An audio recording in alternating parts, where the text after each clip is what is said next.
Pernah dengar nama Napoleon Bonaparte? Pasti ya, nama ini kan udah identik banget sama kekuasaan, ambisi, penaklukan, pokoknya powerful deh.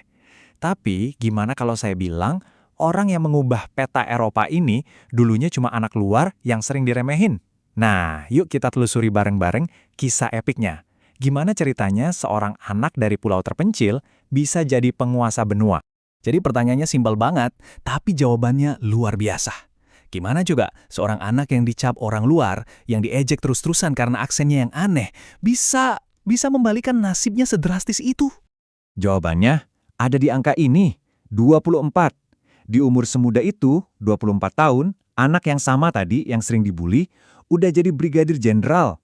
Bayangin, di salah satu tentara paling kuat di dunia. Kenaikan pangkatnya cepat banget, fenomenal. Kok bisa? Oke, kita mulai ceritanya dari awal banget. Nah, perjalanan kita ini mulainya bukan dari medan perang ya, tapi dari masa kecilnya. Disinilah identitas Napoleon sebagai orang luar itu mulai kebentuk. Jadi Napoleon ini lahir di Korsika. Korsika itu pulau yang ya lagi galau lah identitasnya. Soalnya pulau ini baru aja diambil alih Prancis dari Genoa, Italia. Jadi ya wajar kalau banyak penduduknya, termasuk keluarganya Napoleon, keluarga Bonaparte, itu awalnya menentang Prancis. Tapi ayahnya ini orangnya pragmatis. Dia mikir masa depan anak-anaknya itu bukan dengan melawan, tapi dengan beradaptasi. Sebuah keputusan yang sulit, tapi justru keputusan inilah yang membawa Napoleon kecil ke jantung negara yang tadinya dimusuhi keluarganya. Coba deh bayangin, umur 9 tahun. Dia dikirim ke sekolah militer di Prancis. Bener-bener dilempar ke lingkungan yang asing banget. Di sana, dia bukan cuma anak baru, tapi dia itu orang asing. Aksen Korsikanya yang kental jadi bahan olokan teman-temannya.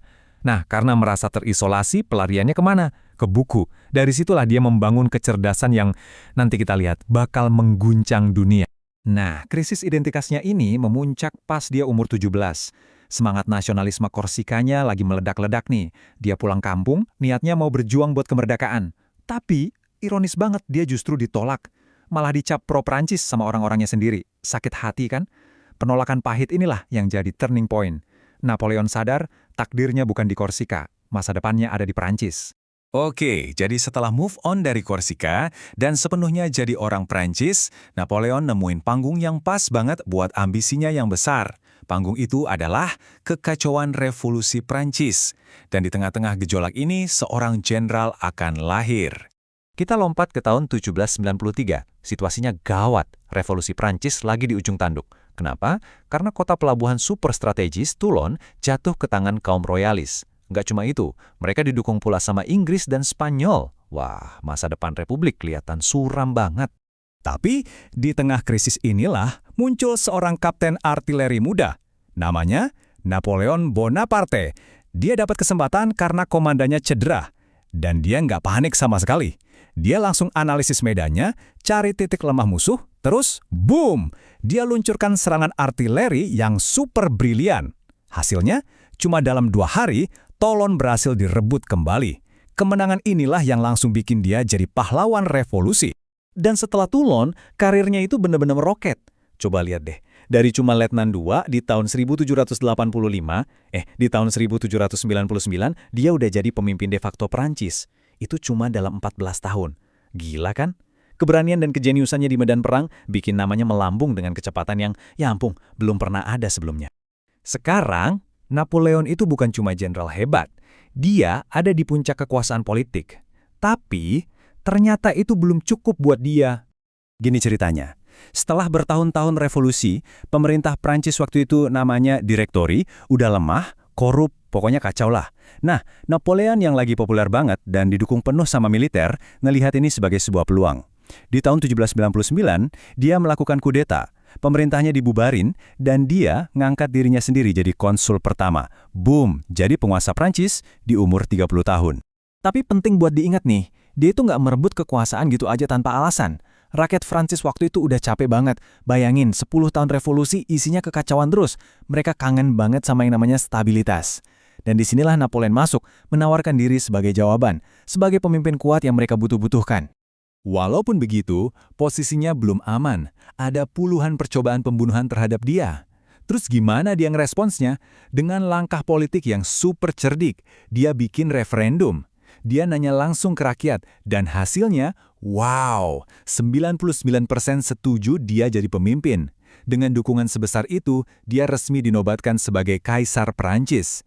Ironisnya, dia mengakhiri republik yang dulu dia perjuangkan.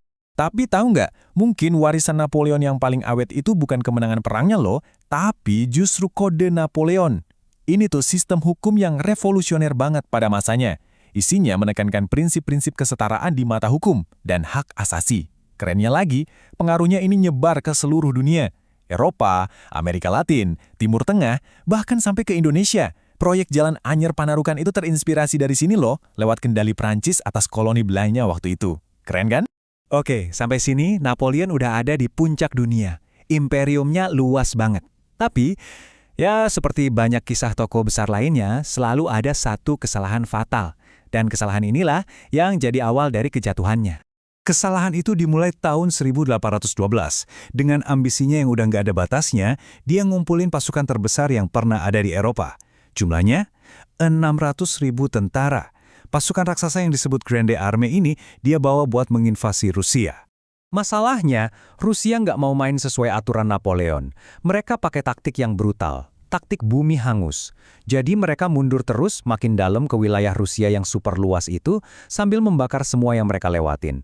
Kota dibakar, ladang dibakar, tujuannya apa? Supaya pasukan Napoleon yang segitu gedenya nggak punya makanan, nggak punya pasokan apa-apa. Dan semua itu terjadi pas musim dingin Rusia yang terkenal mematikan mulai datang. Dan hasilnya benar-benar bencana. Dari 600.000 tentara yang masuk ke Rusia, coba tebak berapa yang selamat? Cuma sekitar 10.000. Bayangin, cuma 10.000. Ini adalah bencana militer dengan skala yang nggak kebayang. Kekalahan telak di Rusia itu langsung menghancurkan mitos kalau Napoleon nggak bisa dikalahkan. Musuh-musuhnya langsung pada bersatu, dan di tahun 1814 dia dipaksa turun tahta. Sang penakluk Eropa akhirnya diasingkan ke sebuah pulau kecil bernama Elba. Tapi ceritanya belum selesai sampai di situ. Masih ada satu babak terakhir yang super dramatis dalam hidupnya.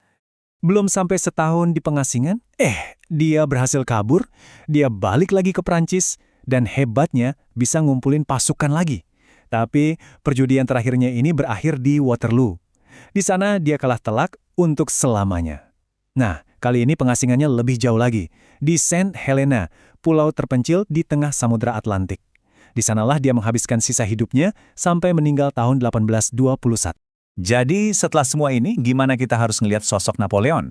Apakah dia seorang pahlawan revolusi yang menyebarkan ide-ide kebebasan? Atau dia cuma seorang tiran ambisius yang bikin seluruh benua banjir darah? Jawabannya, ya nggak simple. Warisannya itu kompleks banget. Di satu sisi, dia seorang modernisator yang hukumnya memajukan hak-hak sipil. Tapi di sisi lain, dia juga penakluk yang ambisinya menewaskan jutaan orang. Satu hal yang pasti, suka atau tidak suka, dunia yang kita tinggali sekarang ini masih punya jejak-jejak yang dia tinggalkan.